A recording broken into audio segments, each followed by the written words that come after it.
stepson now, and he was like 2 or 3 when we met, and he's 11 now. And we had Vesta, my daughter, a year or 2 into our marriage. And then Leif, we had during COVID. We've done things a little different than I guess most as far as births. We've done home births with all of our children. So we've done this process with the first 2 and, no issues. And this last one with Leif, we decided not to get we're not going to do the ultrasound with this one. And she was totally fine. And so we just did our regular checkups with our midwife still, every couple weeks. And looking back, it was always hard to find Leif's heartbeat. So now I'll fast forward. We're giving birth at home. Leif is born, and beautiful, healthy baby. And a couple 20 minutes go by, and the midwife looks at us and she says, well, there's another baby in there. Because Leif was a twin, and because we had not done an ultrasound, we had not known this. So she's like, okay, Whitney, are you ready, to deliver this? Yeah. And so she delivers the baby, and Nicholas now had some complications. His heart was on the wrong side of his body, and there was some developmental brain stuff as well. So he was breathing for a little bit, but they needed to get him to the ER as soon as possible. And Children's Hospital was about, it's an hour and a half drive or whatever, but they flew the helicopter and buzzed Nicholas there. And everything was happening so fast because here we have a healthy baby. We have one now that's not. We need to split up. I had to go. I should have been on the helicopter looking back now, but I just drove. So, I get to the hospital, and they're working on him and trying to keep him alive, and basically they came to the conclusion that there was going to be a lot of issues, right? And they could continue to operate or not. And they gave me the option, to make the decision. And I was really lost in that moment. It's still pretty raw, 3 years later. It was just such mixed emotions to have a beautiful, healthy child, and then this other child that I wanted so badly to be there for, but it wasn't in the cards. I called Whitney,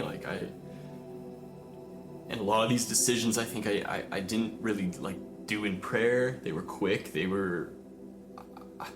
I was just trying to figure it out at the time. We were tired from COVID and everything that had taken place. I think I still hold something for making that choice to let him go. 3 or 4 weeks later, I was holding Leif, and he slipped out of my arms and hit his head on the ground. Fell about 2 or 3 feet. I was standing. That's where I felt a real low, the rock bottom. Because here now I'd lost a child, and now almost killed the other one. Still, it was tough to think about. This is 2 or 3 weeks later. Same firefighters are now coming to the house, and it's the same situation. They gotta be wondering what the heck is going on in this house, We're now in the hospital. I'm having to do police report and all this stuff, and I'm being asked all these questions because of it's considered abuse, or they're trying to figure all this stuff out. Thankfully, he was all right. Through prayer and stuff, it's slowly, I think, healing over time. That was the start of I think a seed that was planted in me to start seeking something different. And for whatever reason, I felt called here. I felt like this was the right place. For whatever reason, we'd been searching for community throughout that whole process and just hadn't found a church, hadn't found community, friends, anything. We just felt kind of alone going through this. So yeah, we got here. I had lined up a construction job, going into winter. my experience and stuff in film, there just was none of that available up here. But we knew like this is where we wanted to be, so we just kind of made it happen. I dove in, like Margie met me and asked if I could help film some stuff, and I was like, yes, like I'll do that. I didn't have a lot of time. We have little kids, and I was working, but like if I had a little extra time, I was gonna do it. And then I got asked to do a men's group, which I had like never done, but like had always wanted to be asked to do a men's group. It was like all these little things started happening that like before we had been searching for. I think we tend to, when you feel alone or depressed or have anxiety about it, it's because you're not talking about it. You're making it something bigger than it actually is, because we're all going through stuff like that. We're all having issues at times. But to have those vulnerable moments and do it in a group that you can trust, and it gives you that avenue to talk about things you're scared about. I'm finding that like God will give you these options, and like just because it's scary and hard to face something, and like that may be the option though that's gonna like tear a little part of you off, right? He's sculpting you, like that's gonna help you grow out of the ashes or out, into something new. Again, community like that we've been searching for, like, and it's happened because like we made a choice and just kind of stuck with it, and it was a choice that we made with God.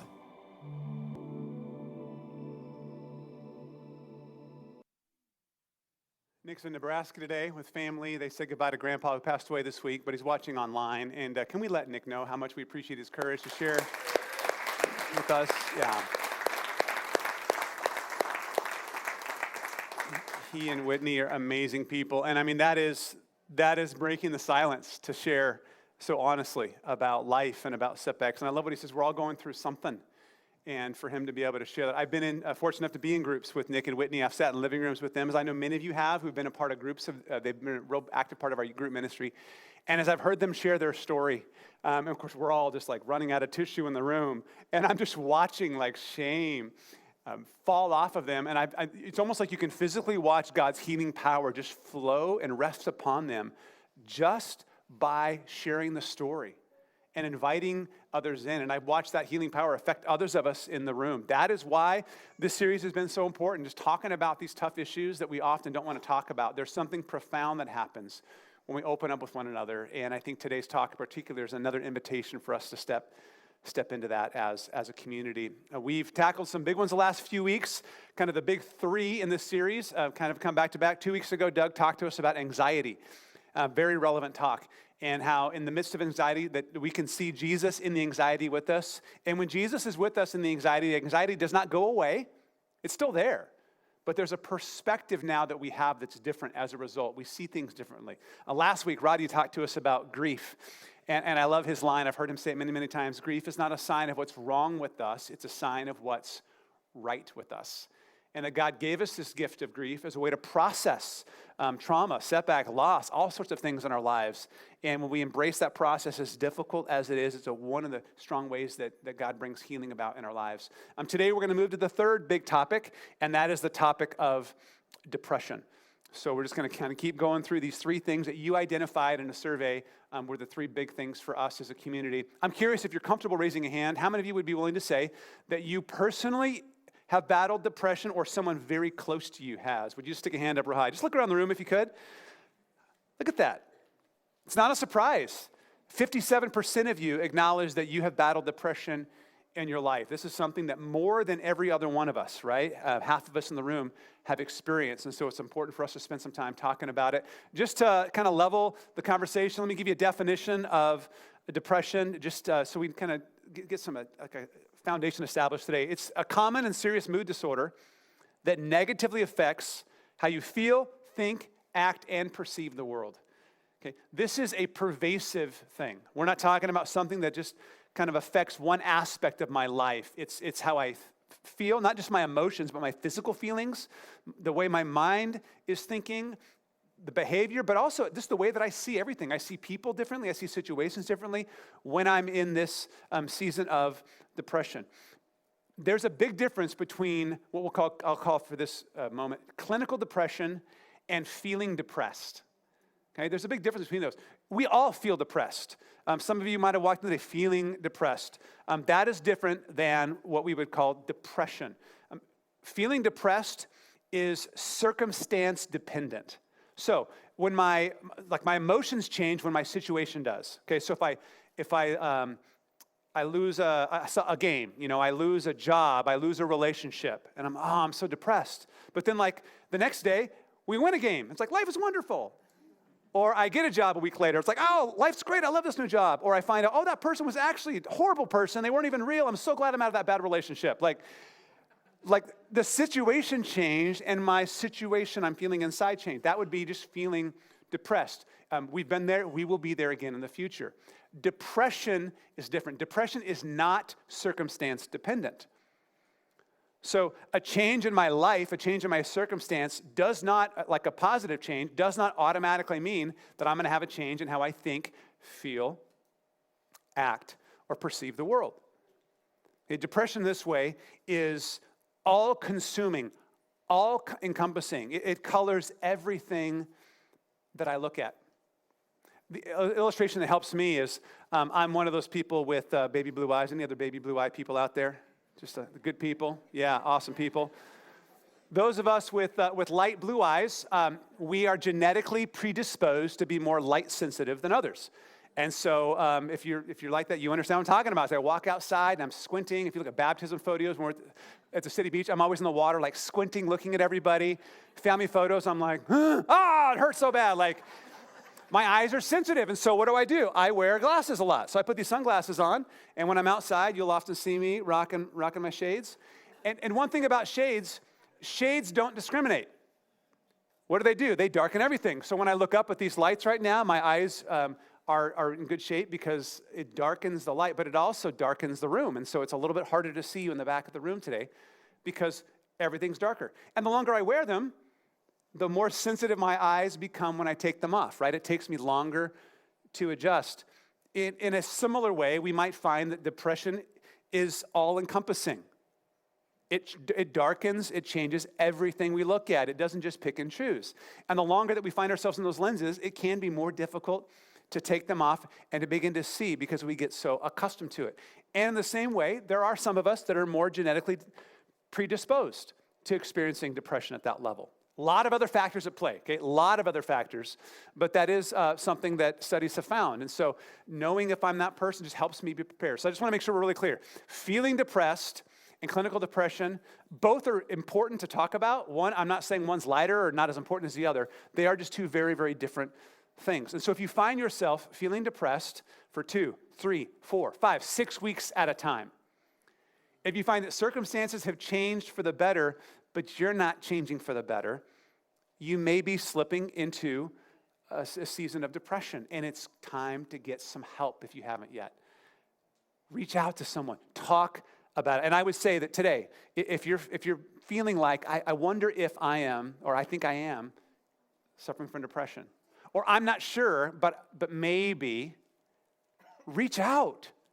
Matter of fact, in the back of the program, there's a list of some local counselor resources, just people that we know that we refer to. There's other great ones in our community, but these are some that we're in relationship with. We have local therapists. We have online resources as well with My Counselor Online. I've talked with a few of them. These are great resources for you to get some support if you feel like you need to go to that level, and that's really my encouragement today. We're not going to solve depression today, so if you came looking for that, I'm sorry to let you down. You're like, I'm going to lunch then. No, it's just not going to happen. But I hope today I can be a cattle prod. Hebrews 10:24 says, think how you can encourage and spur one another on. I want to spur you today to be the kind of people that get help when we need it, but also to give the kind of help that people need when we find ourselves in that situation. So let's keep going. We're going to go to 1 Kings chapter 19. If you have a Bible, you can go there today. This is a story from the Old Testament. It happened about 700 BC, and it's about a guy named Elijah. Elijah was a prophet of God at a very difficult time in Israel's history. The people of Israel had been very rebellious, and so there was a lot of correction God had to bring, and Elijah was the guy that God chose to be his mouthpiece, his prophet to the people. I don't know if Elijah, if he was alive today, if he would be diagnosed as suffering from clinical depression or not, but no doubt he was feeling depressed. Okay, this we know for sure, and you'll see it's very evident in the story. And his life had really been, for the last 3 years that we know of, a roller coaster.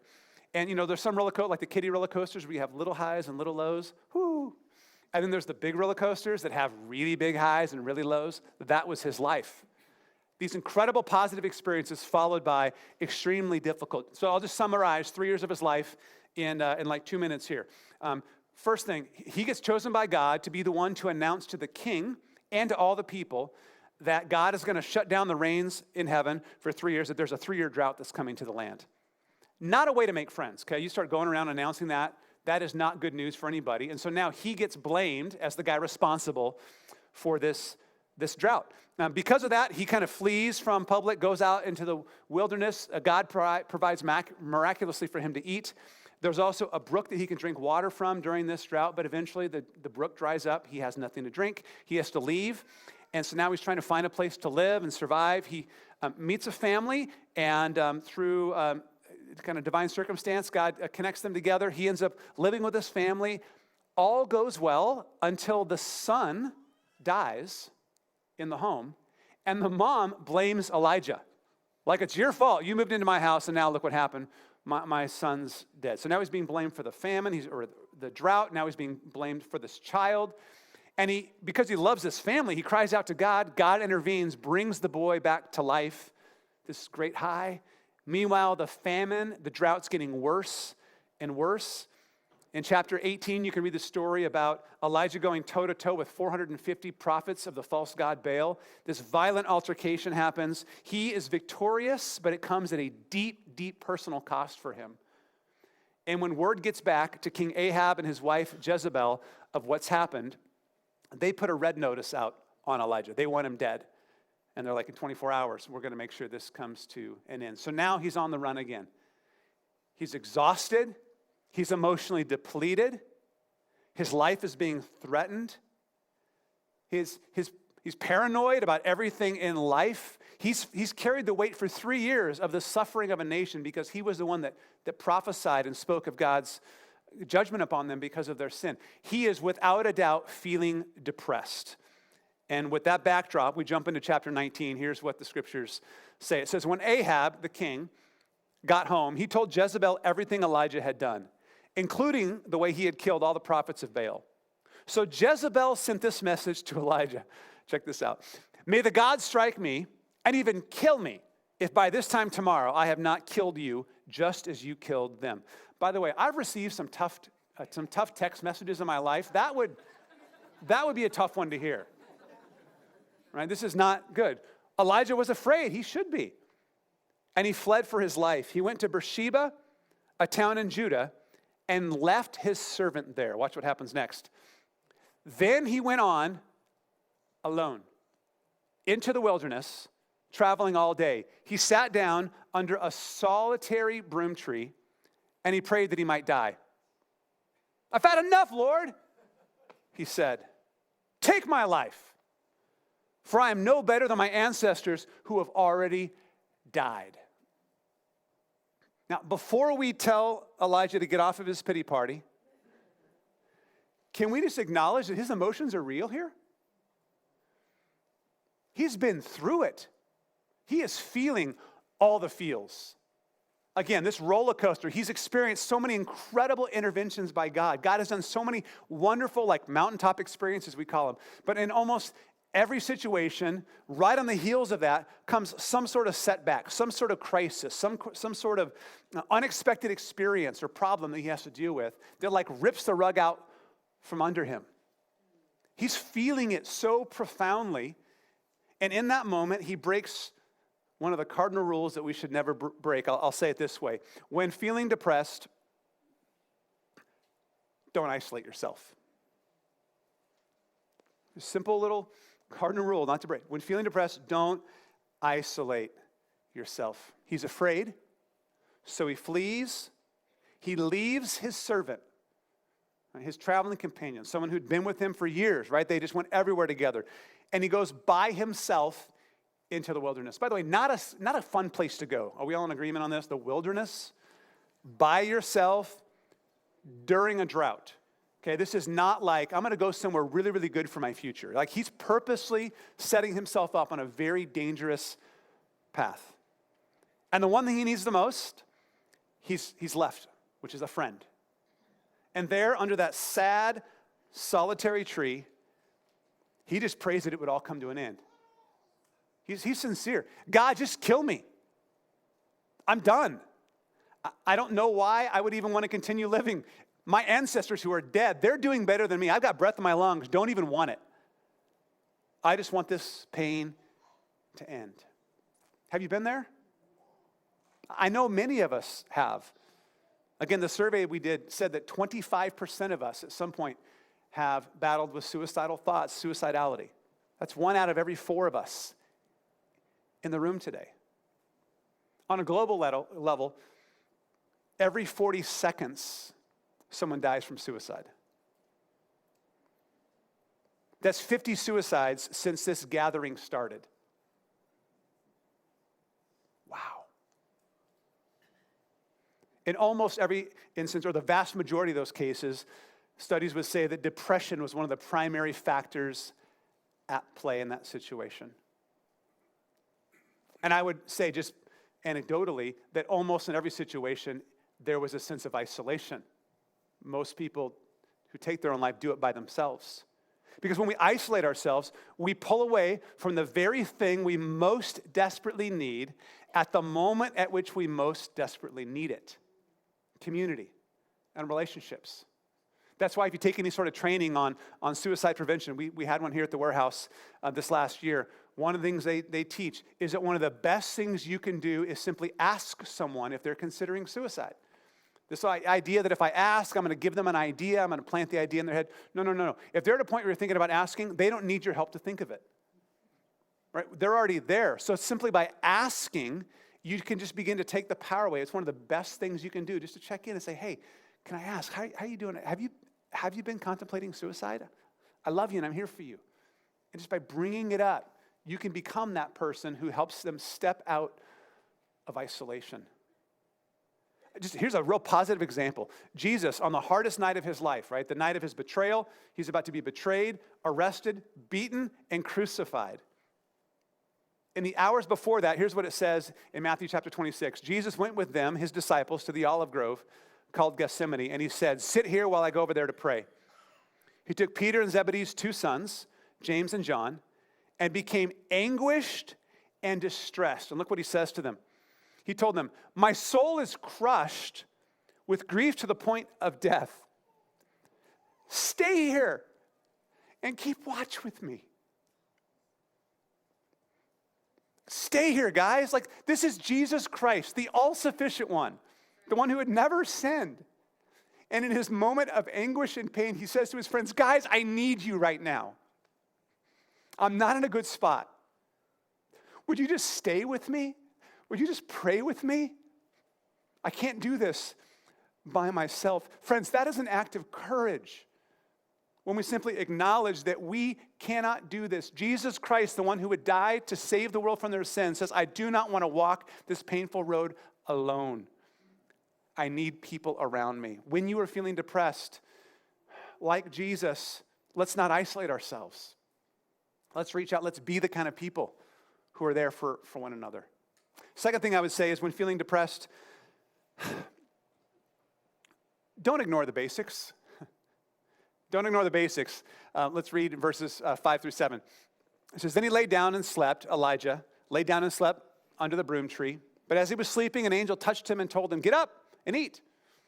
He looked around, and there beside his head was some baked bread on hot stones and a jar of water. So he ate and drank and lay down again. Then the angel of the Lord came again and touched him and said, get up and eat some more, or the journey ahead will be too much for you. So when you're feeling depressed, don't ignore the basics. I heard someone say once, sometimes we don't need a sermon, we need a sandwich. Anybody feeling that right now, actually? You're like, Max, I'm leaving. He's going to get a sandwich right now. He's like, I'm out. Peace. Yeah, I mean, sometimes you just need sometimes you just need some sunlight, right? Some vitamin D. Sometimes you need some rest. Anybody need a nap right now? Like, it's not just for toddlers. Like, there's so many great things we can do to get help, but sometimes just not ignoring the basics is one of the best things we can do. I love that we're going to give Elijah some rest. We're going to give him some food, some water, and get him to a healthy place. There's an acronym called HALT that says that you and I are most at risk to relapse, to make bad decisions, to break relationships with one another, and to hurt ourselves when 4 things are present. We're either hungry, angry, lonely, or tired. That right there is the ingredients of almost every bad decision you've ever made. And I would say that some of your greatest regrets that you're holding on to happened after the sun set in the dark, when you were alone. Right? I don't need to give you stories for this. We live here. We understand this. What happens? We neglect the basics. Sometimes neglecting the basics means not paying attention to balance in our lives, that we actually compensate by drowning our emotions and numbing ourselves with too much of a good thing. All these wonderful gifts God gave us, we use them to numb ourselves. Work. We numb ourselves with exercise, with food, with sex. Again, gifts God has given us to be used in appropriate ways. That's part of ignoring the basics. We're not paying attention to our intake and what's happening along those lines. Well, as the story continues, God calls Elijah to travel 40 days to Mount Sinai. Mount Sinai, the mountain of God. Mount Sinai is where God met Moses when he gave Moses the 10 Commandments after the people of Israel had left Egypt. And so Elijah climbs this mountain, Mount Sinai, and he's in a cave waiting. Some rabbinic literature that I read this week suggests that it might have been the very same cave that Moses was in when the presence of God passed over Mount Sinai. We don't know for sure. There's no way of knowing, but kind of a cool thought. And here's what it says happened as Elijah waited. Go out and stand before me on the mountain, the Lord told him. And as Elijah stood there, the Lord passed by, and a mighty windstorm hit the mountain. It was such a terrible blast that the rocks were torn loose. But the Lord was not in the wind. After the wind, there was an earthquake. But the Lord was not in the earthquake. And after the earthquake, there was a fire. But the Lord was not in the fire. And after the fire, there was the sound of a gentle whisper. When Elijah heard it, he wrapped his face in his cloak and he went out and stood at the entrance of the cave. God was not in the mighty wind. He was not in the violent earthquake. He was not in the consuming fire. He came in the gentle whisper. That word, that phrase, gentle whisper, in the original language of Hebrew in which the Bible was written in the Old Testament, the best translation of it is that God came in the sound of silence.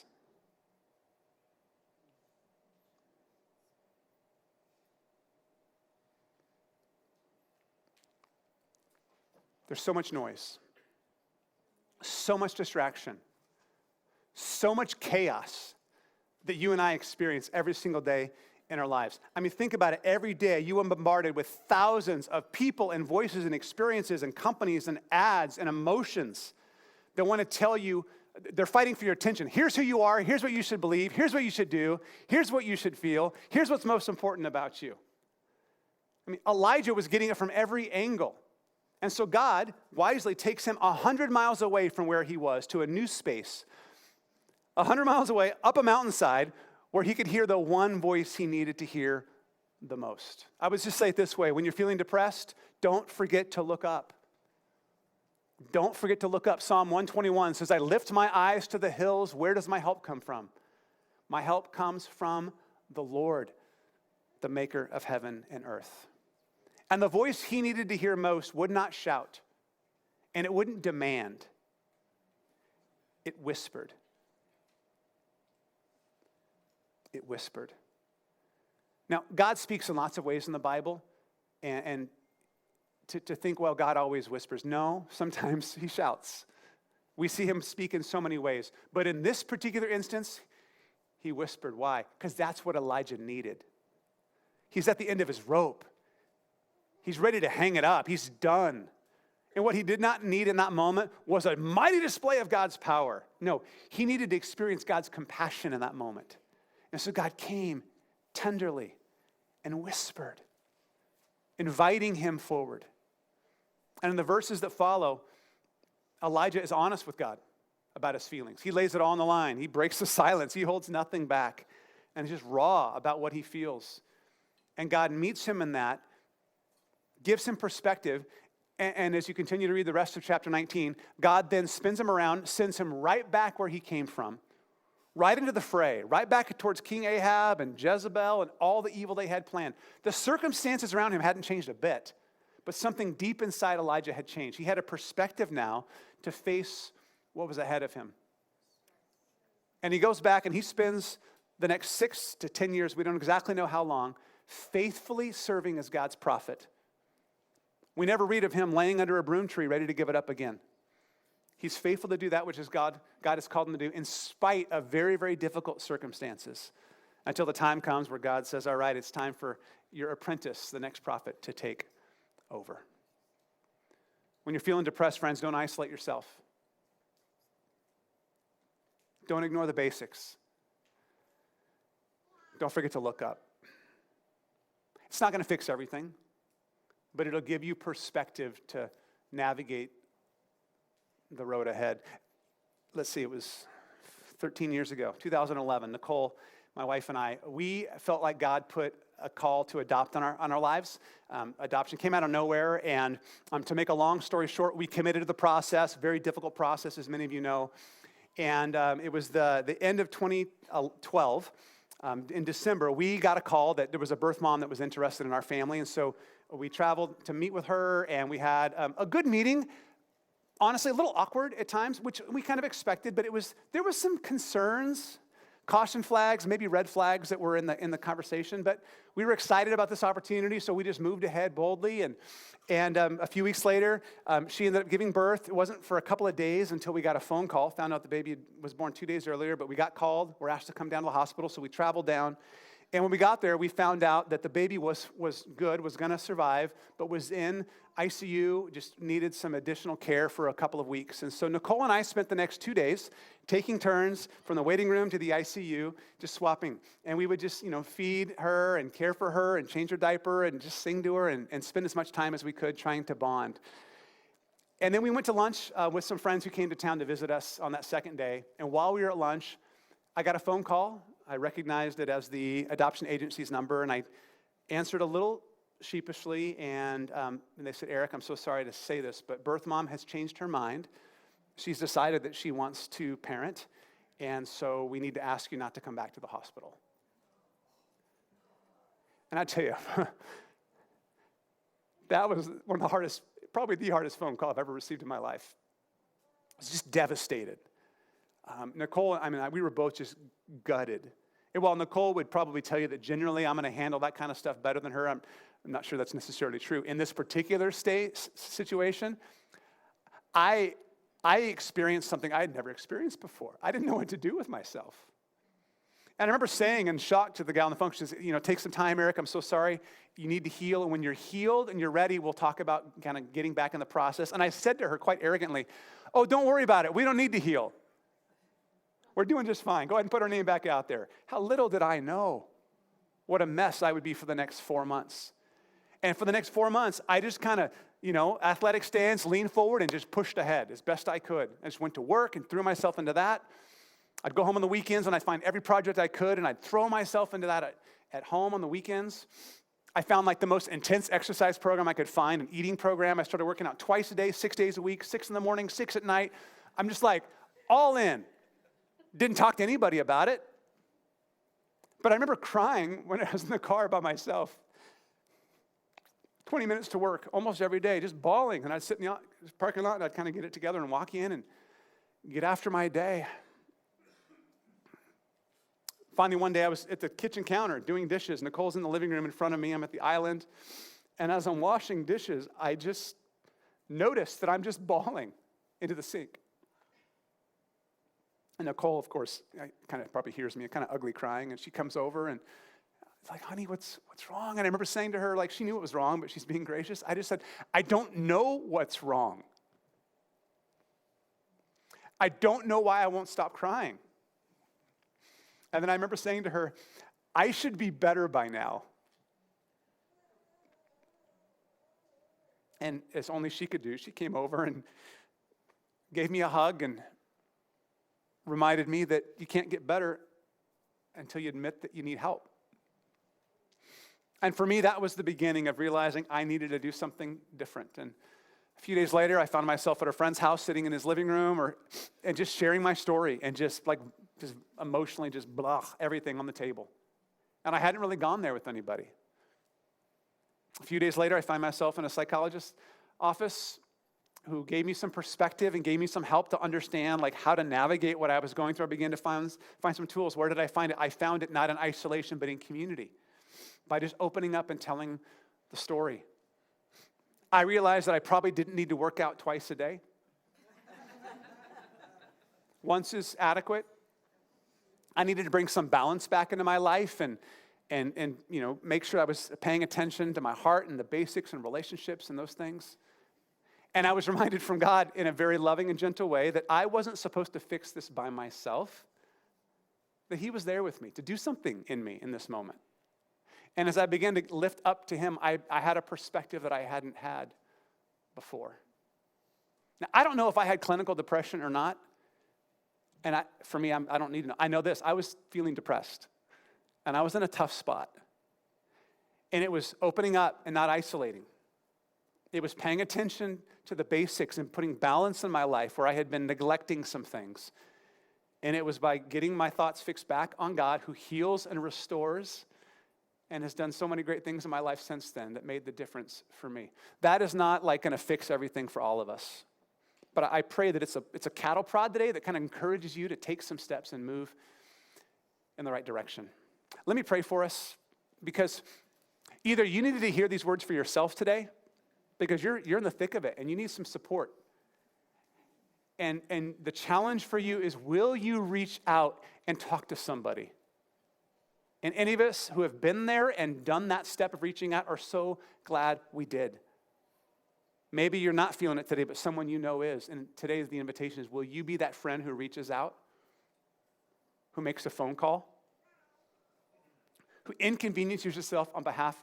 And I talked to a friend after the 8 o'clock gathering this morning who told me about 15 years ago when he got a call at 1:30 in the morning from his friend who said, I'm thinking about ending my life. And he spent the next 4 hours on the phone, got in a plane, flew halfway across the country, and spent the next week with his friend. That's the kind of people we want to be, that step into each other's lives. And so I think we have to open our hearts to that. So let me just pray that over us if you join me, okay? Jesus, you know exactly what we're facing. I mean, the reality is you know our stories and our past better than we do. We sometimes color them with our own perspective. We come to solutions that actually hide the truth even from ourselves. And I just pray, Jesus, as the truth, you are the way, the truth, and the life, that you would bring clarity to each and every one of us. For those of us that are suffering today, that we would not suffer silently, that we, like you, Jesus, would be willing to reach out and tell a friend, stay with me. I need you right now. I've got to pray that we would be the kind of friends that do that for one another, that we don't need permission to ask. We have it. And we can just lovingly check in. A simple conversation, a phone call, a hug, a few kind words can go so far. I just pray that we would commit to be those kinds of people. Lord, we're talking about some heavy stuff when we get into topics of depression, and it's so complicated and there's so many levels to it. But this is the beginning that we're invited into, to be people who lean on one another, who take care of ourselves as best we can, and lift our eyes to you. Jesus, you are a healer. You are a forgiver. You are a savior, and we all need that. And even with you living in us, even with a forgiven life, we still will struggle in so many ways. And so remind us that we are to live this out in community with one another. Jesus, thanks so much for the love you have for each and every one of us. You love us for who we are, not for what we do, and for that we're so grateful. And today we pray all of this in your strong, mighty, and powerful name. And everybody said amen together. Amen. Cedar Hills, go and be that which we need in each other's lives. Have a blessed week. Thanks for being here.